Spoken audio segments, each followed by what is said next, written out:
I think it's cool when I see how big these blades are that go on those windmills that generate electricity. They're absolutely massive. I mean, that's crazy.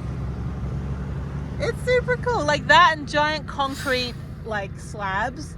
I mean, I don't know, like massive trucks are pretty cool. Yeah, oversized load. Yeah, that's an understatement. These things are massive. I mean, they don't look that big when you drive past those windmills, but they are absolutely huge. Look at this. Super, super big. That is crazy. That's like 500 feet long. Seriously, this is the worst drive-through ever. Oh my God, their ice cream machine still doesn't work. Ridiculous, absolutely ridiculous. My absolute happy place that I love is New Mexico. Okay, blankets are $8.99. That's why I pulled over here. I need to get gas as well. So let me go in and check this place out. Hopefully it's open. Hopefully my van is locked. I'm afraid now, like, oh, I'm gonna somehow lock my keys again. And thank you again to the rangers at the Texas State Park System for breaking into my van for me. Okay, come in, we're open. Yes, I'm coming. Oh my God. Don't be so impatient. Gift shop. Anyway, there's some dead animal heads. Please use other door. Okay, lots of dusty stuff. I love these little shops. They're like so cute. Lots of random things that don't fit in the van. Okay, let's go in here. Pets may bring in their behaved owners. That's funny. Okay, nice and warm. Hello. It's nice and warm in here. These are cute, these stickers. Home, that's right. Okay. Let me tell you something. Google Maps is taking me from El Paso to Phoenix, a way that I've never gone, and I just crossed the Continental Divide. I should get my sticker. Everything's fallen from the shelves because I've been on this like rickety road. It's a really, really great drive for about 160 miles. But yeah, Continental Divide, elevation 4520. And not to be too graphic, but I'm actually peeing right now because I had to go and I'm almost at capacity in my porta potty. Not ashamed, everybody does it. Guys do it behind every tree, and there is nobody on this road. I've seen one other car, it's Border Patrol. And I've been driving 100 miles and I've seen one other car. I could die out here, but at least I know where I could go pee. So anyway, okay. Oh, it's cold, it's cold, it's cold.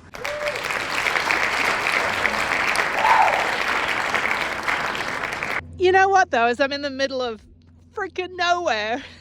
So I just keep on running forest. Sorry, wrong state. I'm in Arizona. No, where am I at? I'm in New Mexico. I haven't crossed over into Arizona yet. What the hell is the Continental Divide doing here anyway? I thought it was only in Colorado.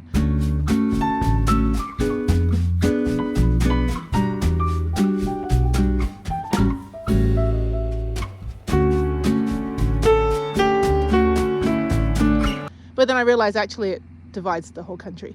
Never mind. Is this the east to west continent, the horizontal divide? I don't know. I'm not good at geography. I'm better at geology. Anyway, but this has been working out well, like having one of each of the tires exposed, so I'm not covering my lights. Still need to figure out the magnetic ones. I just put them up at the top. I think that's legal. I don't know. Oh, it's cold. Okay, I've got to go about 13 more miles before I hit civilization at the 10, which is right ahead of me. 10 more miles, and then I'll be on the 10, and I can see the 10 from here. I can see all the cars because I got really good eyesight. All those like mountain range over there. That's the 10 freeway. So that's where I'm headed.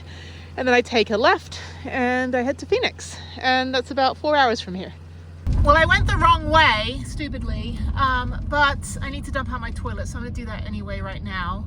Hopefully I can get in there. And then I'll go up about 2 more miles, turn around and go west again. Right now I'm going east.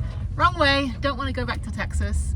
All right, I'm not lucking out with all trails. I drove to this parking lot. There's supposed to be a trail up here that's supposed to go somewhere, but I don't see it on all trails now, but all trails took me here, so hang on. I swear 3 days on the road and I forget how to be a hiker. So anyway, I found the trail. Okay, so it's 5.1 miles, 967 foot elevation gain, a little bit hard, a little bit scrambled, but it just looks like open desert. Okay, let me lock up Prudence and let's go. This is great. I'm gonna go clockwise, counterclockwise. I'm gonna go counterclockwise first to Dixie Mountain, and then make my way up around to Jeep Wreck, and then back down. I think that's easiest. I like to do the climbs first and then kind of like mosey on down. All right, let's hike. I need to move. I'm stiff as a board. Okay, we're off, and I'm channeling the come and go. So I'm channeling Colorado on this hike. Oh, I'm so happy. Look how beautiful this is. Oh my God, it's sunny and bright as well. I should have probably brought my sunglasses. You got these weird cactuses. By the way, if you want to like the most amazing botanical garden, come to Phoenix. Phoenix has the best biopark. It's so good. Anyway, I think I'm going the right way.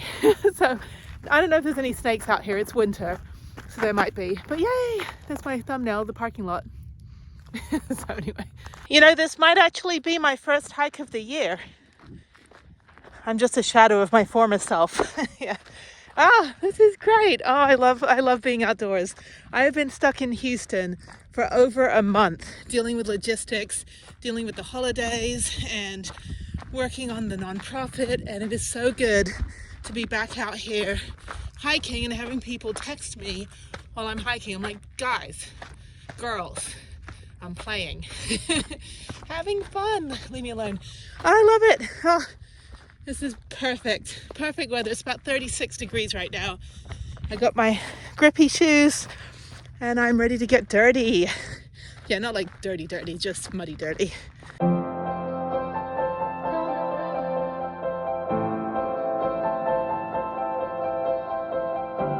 I don't know if you can see, but there's a little community back there. Do you see that? Just living nestled in the middle of wherever I'm at. Beautiful, beautiful desert. Yeah, I was going to go that way. That's clockwise. So I'm going counterclockwise. So it should take me to the top sooner. And then I just backtrack down there. So it looks like it's all exposed, which is great. But it's cold and I'm in the shade right now. This is beautiful. And you've got these like all these different kinds of cactuses or cacti. I'm like obsessed with them. I only thought there was one kind. And apparently there's like hundreds. So who knew? Okay, no rattlesnakes, thankfully, yet. But I have an air horn and my ninja skills, so I should be fine.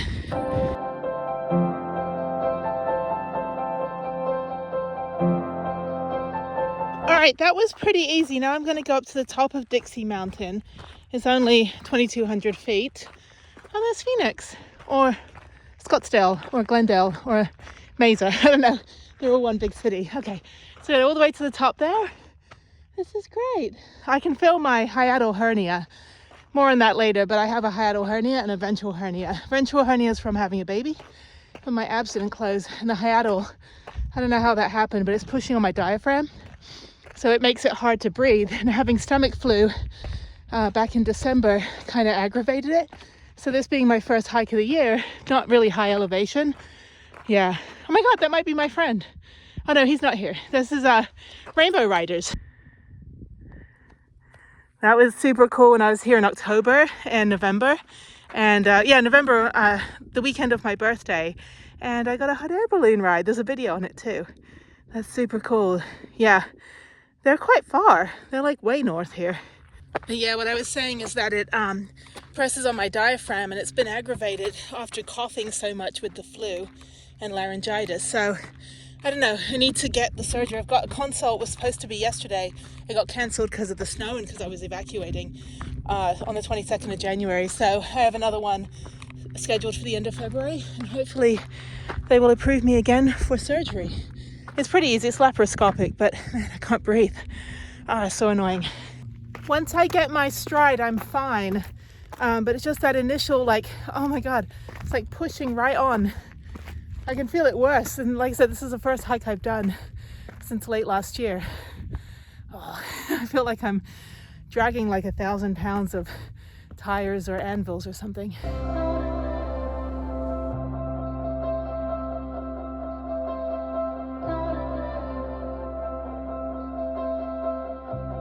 All right, this is the top of Dixie Mountain. That was easy. minus the fact that my organs are rearranged. All right. Okay. Great turnout. Where's the ice cream vendor? That's what I want, the snow cone vendor. This is beautiful. 360 panoramic view of the Metro Phoenix, Mesa, Scottsdale area. All right, that was 1.7 miles. So if I continue counterclockwise, that'll be another 4 miles, maybe 3.5 miles. And people texting me. Okay, anyway, all right, let's continue. All right, so I'm gonna go where they're going down there. There we go. And it's gonna loop around. I don't know where it goes. I think it goes down there. I have no idea. Oh, it loops down there. Okay, so it goes around that thing. Okay, so I'll probably end up passing the hiking club. So we see a couple of those. They're all like, look like they're in their like 60s and early 70s. I'm like, I want to be like you when I grow up. You know, I still want to be active. There's a lot of my friends, you know, they work their whole lives and they're like, oh, I'll just, you know, travel when I'm retired at 65. And by then they've, you know, gone through corporate America. You know, they never took sick days, they never took care of themselves properly because they didn't have any sick days, or, you know, insurance was too expensive, or, you know, they break their leg and they just use a piece of duct tape and a baseball bat to splint it. And so by the time they're retired, and this is just my friends I know personally, you know, they go to hike in their, you know, 60s, 65, and suddenly they're like, oh, my knees are bad. You know, I've been sitting at a desk for 30 years. And, you know, it's just like, so many of them are like, oh, I wish I did this when I was 20 or 30 or 40. Like, I wish I got into the outdoors, you know, earlier. And I'm like, you know, you can just go on the weekends. Like, you don't have to sort your garage out. Like, the garage will sort itself. Pay a high school kid like $50 to come in one day and just organize your stuff. I mean, there's ways that you can kind of offset your life so that you can balance everything, so you can do activities, be a tourist in your own town, you know, things like that. I mean, you'd be surprised how many things are around you that you probably never knew was there. So as I trip over my face here, but I do that. Like, you know, I'm supposed to be driving 2.5 hours today, but I'm like, oh, you know what, I'm going to take 3 hours to go do a hike and go shower at Planet Fitness. And I could have left earlier, I could have slept in, I could have just, you know, bummed around, but I'm like, I'm gonna fit in a 2-hour hike, get it out of the way, feel better. And you just gotta do it. You'd be like, look, even if you take an hour and go walk around your city park, or, you know, take an indoor rock climbing class, or, you know, sometimes they'll have like adult gymnastics, which is something I would love to do if my shoulder wasn't busted and if I didn't have hand surgery. But there are things, I mean, you know, yesterday I couldn't really do a lot of, you know, I couldn't do anything strenuous yesterday because I did have a 7.5 hour drive, but I did go to like 2 museums and a bunch of other stuff, you know, a couple, you know, National Monument, 2 museums, kind of checked the outdoors. So I kind of bounced around and saw 6 different things in El Paso before I got on the road, and it took me like 2.5 hours. You know, less than 3 hours, you can fit something in quickly. You might have to get up a little earlier, but then the good thing is when you're done with the hike, you can go find a nice place to eat brunch and, you know, drink a latte, or if you're in the mood, you can drink a mimosa, you know, whatever you need after your hike. But you'd be surprised, like, how easy it is. 24 hours a day is not a very, you know, not a lot of time, but 1 or 2 hours really makes a difference. And exponentially, as you do that every day, if you find something unique to do every weekend, even if it's just on a Saturday or Sunday, you don't have to travel far, you don't even have to spend any money, and just find something. Go on Atlas Obscura, or go on TripAdvisor or Airbnb Experiences, and maybe once a month do something like that. And then the other 3 weekends, you know, either take like a long weekend road trip, leave Friday night, come back, you know, Monday morning, take a half day Monday. You know, just try to, and this is only for people that are like whinging about it, right? People are like, oh, I wish I could do stuff, I don't know how to do stuff. I'm telling you how to do it. I've been doing this since I was at least 17 years old. Like, I'm not the kind of person that's like, oh, I'm just going to sit around and complain about sitting around. Like, if I'm complaining for even half a second, I'm gonna go on my phone, look for something. And, you know, mostly I do it on my own, because a lot of people, they either don't have the time, or they can't make the time, or they have other obligations, or they just don't want to go. And then they, you know, tell me Monday morning, oh man, like, that looks so much fun, I wish I could do that. I'm like, I have an open invitation. Everybody I know, every single one of you, okay, are invited to go with me everywhere I go. You know, I'm happy to take you along. Just, you know, buy me a chai and we're good. Maybe split the gas. I don't know. No, but you don't have to do anything. Just, you know, I'm an open invite. And you'd be surprised. I had 2 trips during the pandemic. I had one to Thailand and one to Morocco through my travel contacts. Free trips, sandbox trips. So basically, once you pass your PCR test, you know, to get on the plane, to get out of the US and, you know, have the PCR test when you get to Thailand, and once you're clear after 2 days, you can basically just roam freely in Phuket or Koh Phi Phi or whatever the sandbox area was and do all the activities. And I asked a friend of mine in 2021, and I was like, hey, do you want to go with me? He's like, he went on this like rabid rant for like 30 minutes about how government conspiracy and COVID and China and all this stuff. And he's like, I don't want a Q-tip up my nose, and I don't want, you know, I don't want to I don't wear a mask and take a PCR test. I'm like, dude, it's a free trip to Thailand. Get over it. And I didn't go. I mean, I could have gone on my own, but I wanted to go with somebody. And then the Morocco trip was through the Morocco Tourism Board, and like a tour company, and they wanted me to bring like 3 or 4 people, and again everyone was so against. Just like, dude, like, I'm military, like, just stay in your lane, just to get through to the good chow line, okay? Just do it. You know, it's not going to kill you to stick a Q-tip up your nose. But anyway, but nobody wanted to like bow down to the man, and even if it meant to get a free fancy trip, all expense paid, to 2 different countries they've never been to. I've been to both those countries. I've been to Thailand 9 times. I've been to Morocco. I love them both. And, you know, those trips, they come and go. They come through my emails. You know, it's like, hey, we got this trip here. Do you want to go? And I want to share the love, you know, I want to bring people with me, but you'd be surprised how many people don't have a passport. Go back and look at how to get a passport in a day. In Houston, you can get a passport within like 2 or 3 days at the most, in Houston if you go downtown, okay? $190, you got it. But you'd be surprised how many people don't have a passport, how many people are just afraid to leave their homes, they got to paint the garage.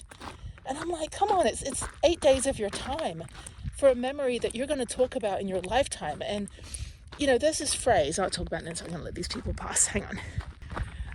I was letting the hikers pass. There's a couple hikers. It's nice. No dogs, so that's good.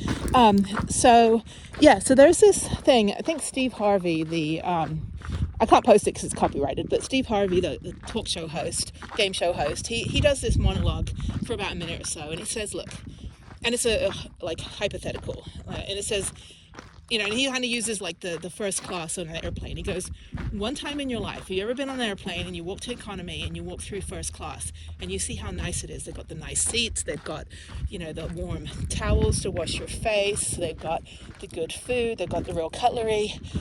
And he's like, one time in your life, sorry, there's a dog. I was like, no dogs, there's a dog. Okay, so yeah, so the metaphor is that, like, you know, you go on an airplane, you see first class and you go to economy. And he says, one time in your life, just one time, upgrade to first class, have the comfortable seat, have the nice slippers, the amenity kit, the blanket, the seat that reclines all the way, and experience that first class. Now, it could be first class in anything in your life, right?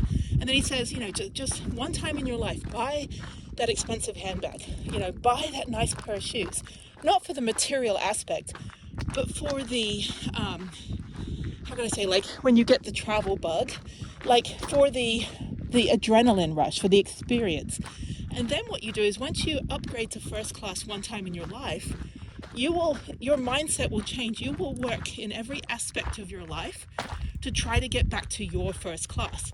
Now, it could be, you know, dating up, you know, it could be, you know, changing your career.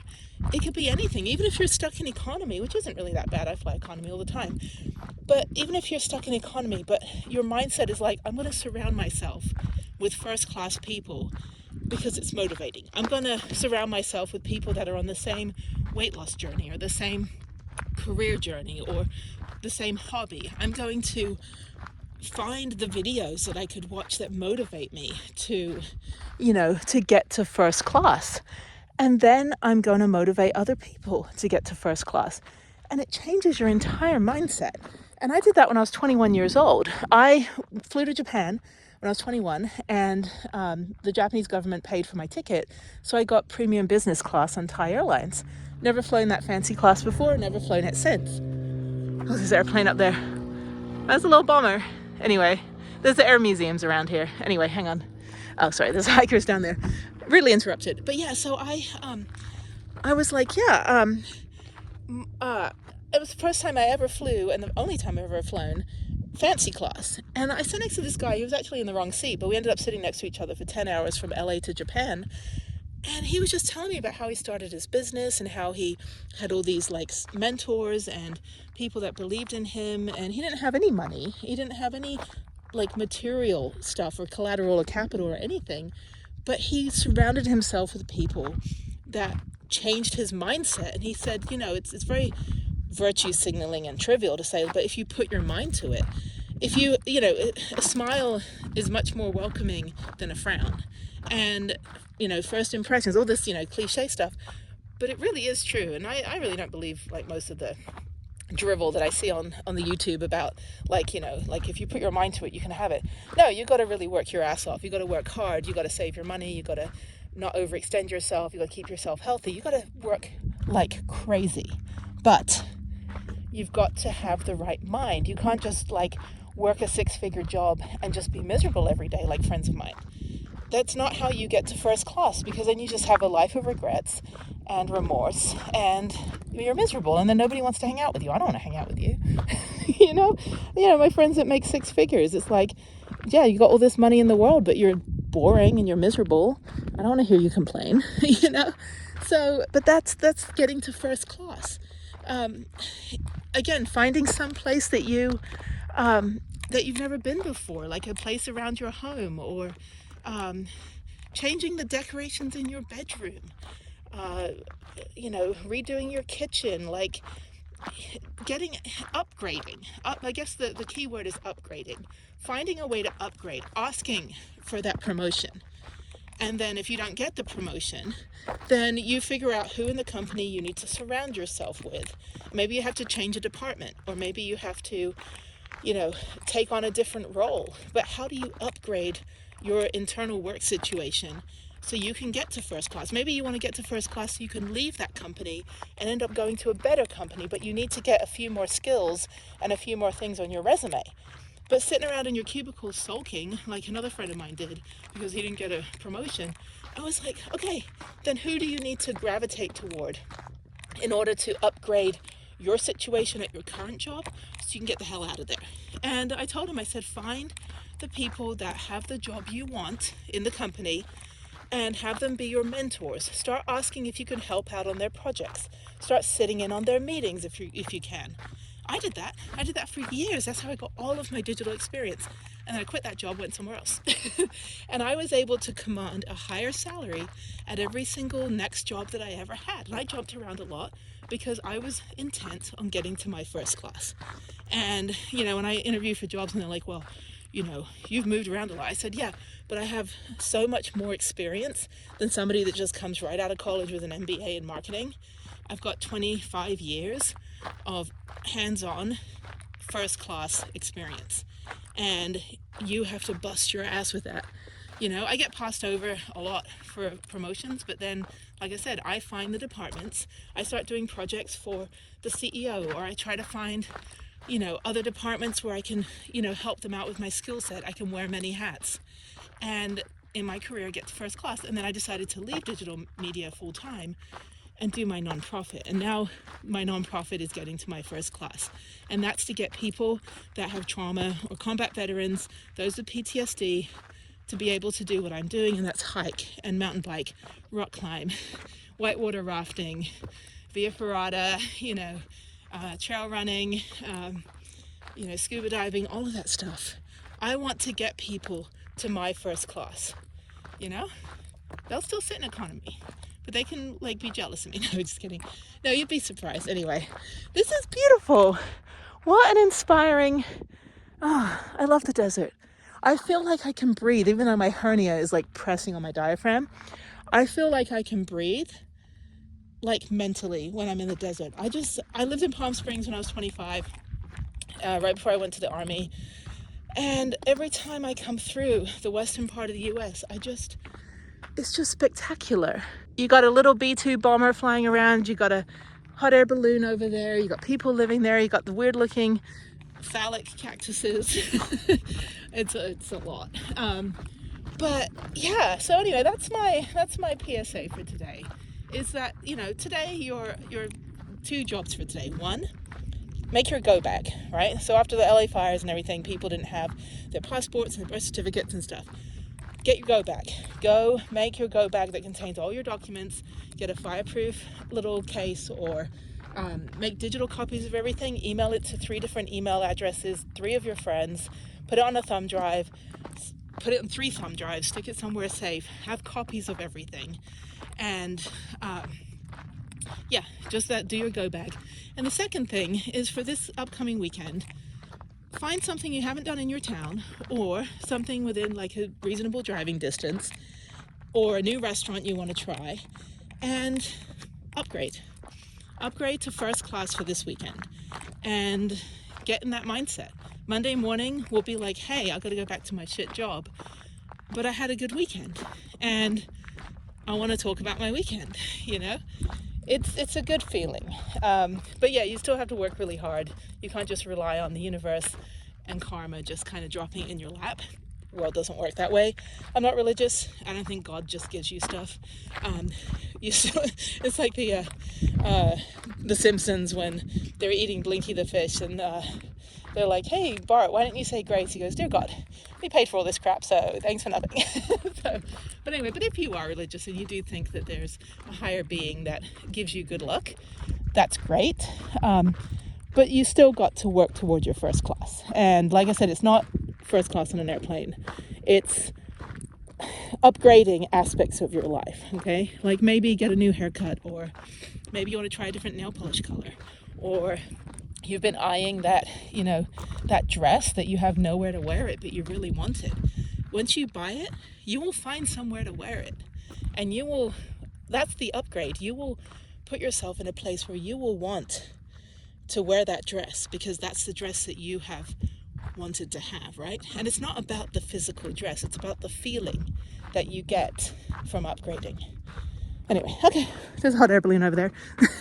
I don't know if that's the pilot we had, but I'm trying to stay back from the group over here while I'm blabbering. But I'm going to walk a little faster and try to get the hike finished soon. Got about 2 miles to go.